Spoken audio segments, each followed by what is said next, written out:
San Francisco 49ers to the divisional round with a 23-19 win on the road, upsetting the 3 seed in the NFC, setting up the divisional round matchups.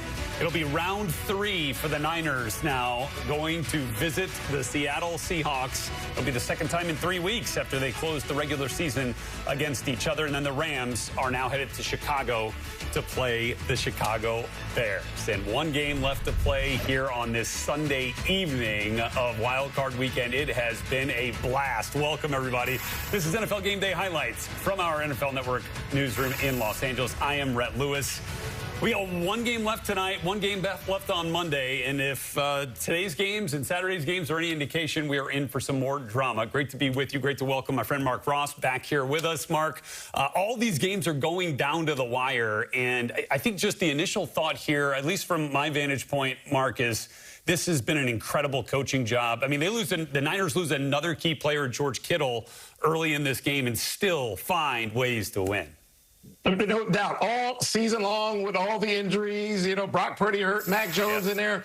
They just kept winning, and it was under the radar. And wait a minute. They had a chance to get the #1 seed late in the season. They get into the playoffs. You're thinking, oh, no way going into Philadelphia with more injuries that you do it again. But really a masterful job from Shanahan and Robert Saleh. We got to give him tons and tons of credit right there, but also the players being able to step up and get it done. Yeah, I mean, it's the coaches deserve a ton of credit, but yeah, these guys that are stepping up and playing for some serious stars have done an amazing job. We'll see some highlights of them coming up here. Let's show you how this final drive for the Niners, as they went down to take the lead, ended up unfolding before the defense was able to make the plays at the end.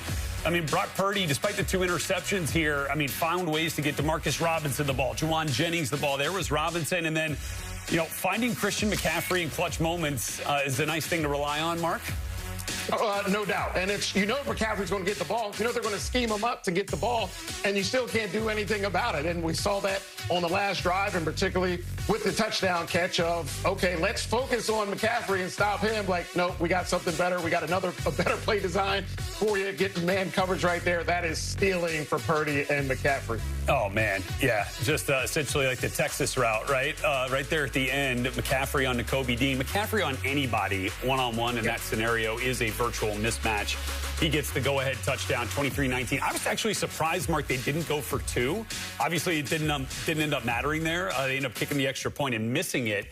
But then the defense, I mean, comes up with the stop. And it looked like the Eagles had some momentum after the Devontae Smith catch, got him down there in close. But, boy, they found a way at the very end. And, again, the linebacker group has been one that has been, full of injuries, right? It's not just Fred Warner. It's guys that have come in for him, D. Winters, and then we're just bringing guys off the street, and they end up making the big plays there. But again, yeah, you're right. Hats off to Robert Saleh on the defensive side of the ball, because they made the stops there at the end to make it work.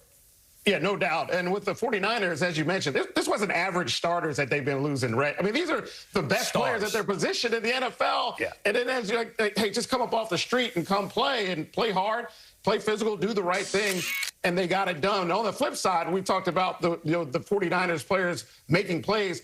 For the Eagles, their superstars didn't make plays. Right. A.J. Brown with the drops early, then the huge drop on the last drive, and then Devontae Smith, who's been so reliable for them, with a drop there at the end. So it was almost the flip side of, hey, guys emerging out of the shadows for the 49ers, and then the Eagles superstars let them down. Yeah, sure. I mean, like, this is a receiver core, that a little over a year ago, we were talking about Deebo Samuel and Brandon Ayuk. Didn't see either one of them for the Niners this year. It was guys like Juwan Jennings that stepped up in a big way.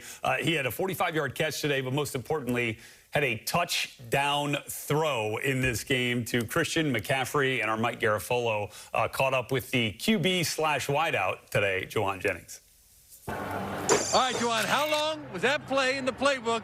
And what was your reaction when you heard it called?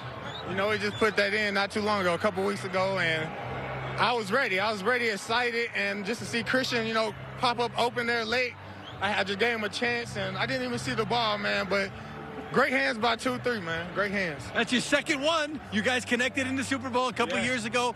I believe you broke a tie with Peyton Manning for perfect passer rating. No, yes, we just saw that from our research department when you start to hear stuff like that. I mean, you were a quarterback. Hey, back in the day I am. Back in the day I was, but not these days. We're a wide receiver truly to the soul, man. That came right after the injury to George Kittle, which I know is very unfortunate. But does it show the resolve of this team right after that happens to be able to do that? I think it just shows the resilience of this team all year. That's what we've been dealing with, injuries, next man up.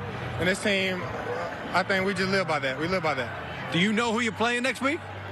I take a wild guess. I hope it's Seattle, though. It is Seattle. Let's go. Let's go.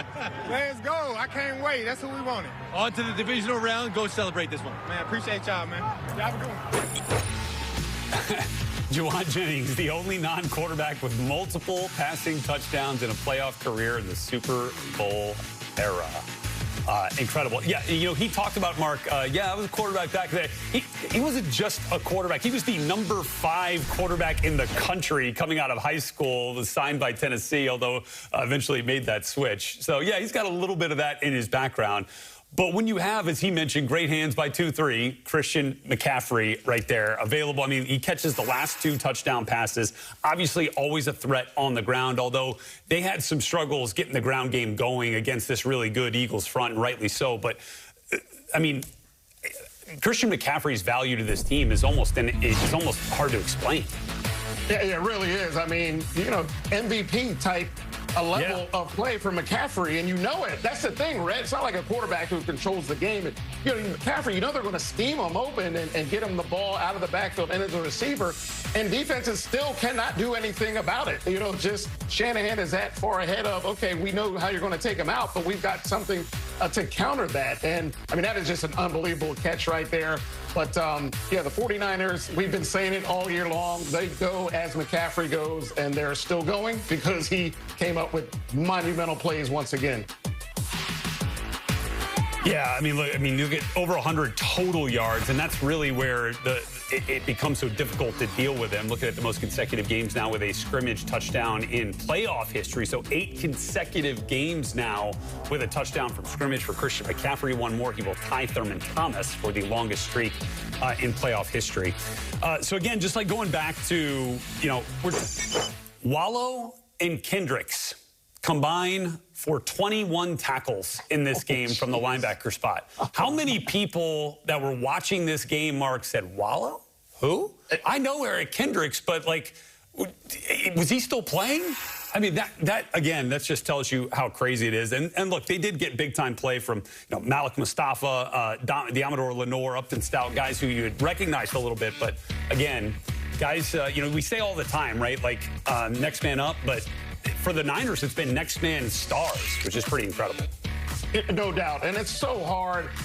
Pro Bowl players are Pro Bowl players for a reason, and guys you pull off the street are on the street for a reason. But for some reason, they get in that 49ers building, they put that uniform on, and they get better. And that does a testament to, once again, the coaching staff and that confidence and having everybody play sound football and be on the same page and doing their assignments. So, yeah, you have to give them credit. That guy right there, I mean, goodness gracious, just what he's done to piece that together to play at such a high level has been amazing. And by the way, while we're on the topic of unsung heroes, remember Kyle Juszczyk was cut, right, by this team and then came back on a lesser deal. He ends up with 4 big catches tonight for 49 yards. So, again, continuing to get contributions from all corners of the roster. This 49ers team has found a way to get it done, and now we'll get another crack at the Niners. They split